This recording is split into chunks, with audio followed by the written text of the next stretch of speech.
Friends, welcome to Sendhan. இன்னைக்கு பன்னீர் டிக்கா எப்படி செய்யலான்னு பார்க்கலாம்.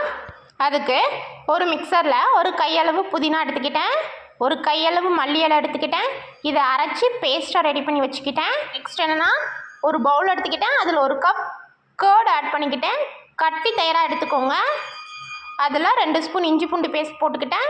நான் ஏற்கனவே ரெடி பண்ணி வச்சுருந்த அந்த பேஸ்ட்டையும் இதில் ஆட் பண்ணிக்கிட்டேன். நல்லா மிக்ஸ் பண்ணிக்கிட்டேன். இதில் chilli powder, garam masala, salt எல்லாம் போட்டு மிக்ஸ் பண்ணிவிட்டு ஒரு குடமிளகா, ஒரு ஆனியன் வெட்டி வச்சுருந்தேன், அதையும் இதில் ஆட் பண்ணிக்கிட்டேன். பன்னீரையும் இதில் ஆட் பண்ணி நல்லா மிக்ஸ் பண்ணிடுங்க. மிக்ஸ் பண்ணிவிட்டு ஒரு 30 மினிட்ஸ் ஊற விட்டுருங்க.